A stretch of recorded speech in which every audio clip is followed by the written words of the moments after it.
Everyone, hope everything is going well. The Fed actually surprised me and cut interest rates by 50 basis points. Initially, the markets went higher, but then they sold back off at the end of the day.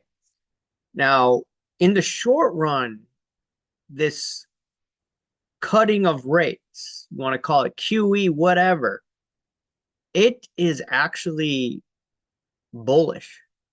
But longer term, in many of the cases, it's actually bearish for stocks, for many stocks, not all. There will still be some all stars out there, but I'm just looking at the data out there, and I'm also looking at the yield curve reinverted. I mean, not reinverted. I mean, it's still uninverted. 2 versus 10-year spread, CNBC. Let's take a look at this. Right? Everyone's talking about inverted or the inverted yield curve for the last few years, and it's positive 8 basis points. So, okay, yeah, temporarily the markets will go up, but the longer the yield curve is uninverted in a time where you have issues with commercial real estate, where you have issues in the underlying economy and crazy things going on. I don't want to be political here, or I want to be unbiased as possible. I mean, you have geopolitical tensions tightening up, heightening up this past week, last 2 days specifically. You've had a former president get assassinated again, almost get assassinated, and then there were injuries at a political rally that I just read about.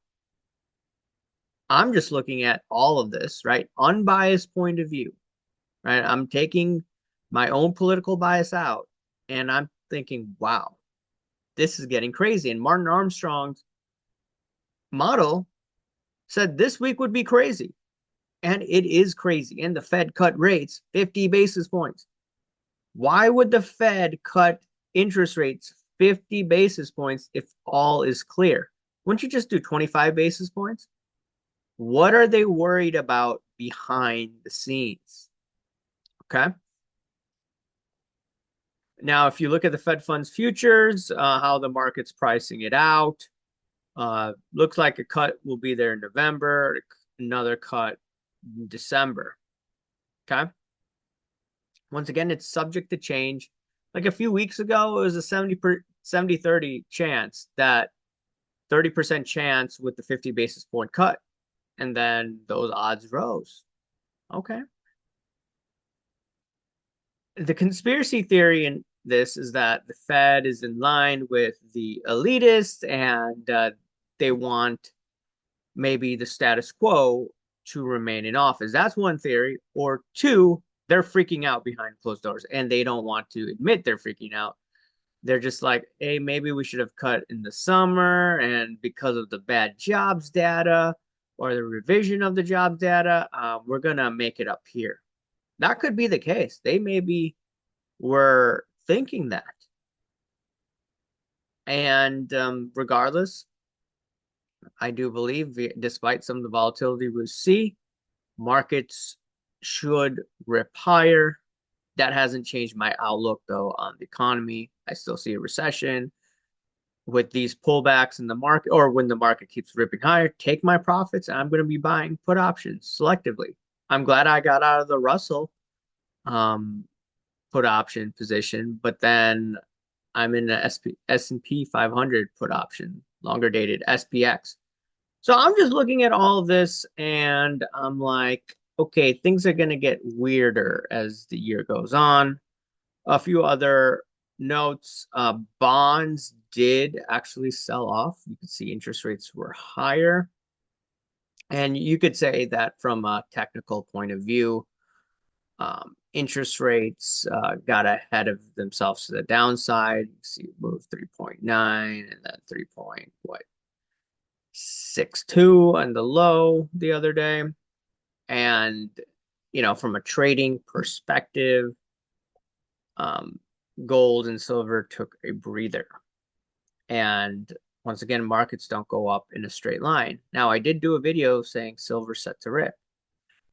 There will be volatility in this, and if we do get silver like in the 29 range, goes to that range, I will probably be buying more silver related stocks.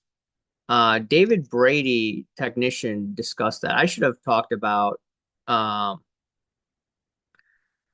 what he was talking about in his article. He's a technical trader, but he's looking for sub 30 next. And he says, BTFD, buy the effing dip. That's what he's talking about. So just because we saw it move down, I want to be adding more. I took, a little profit here, there, but for the most part, I still have a bunch of silver miners, silver stocks. And, that's what I do in my own portfolio. And it should bonds sell off more. I'm going to add more TLT. I'm going to buy more of these stocks. And the junior mining index I want to look at some of these gold miners, junior silver miners. I think things are going to get crazier, not normal. And it's an election year. So expect volatility, expect craziness, and who knows what is in store on the geopolitical front. I think it's going to be insane. Anyways, let me know your thoughts, and I'll talk to you later. See ya. Bye.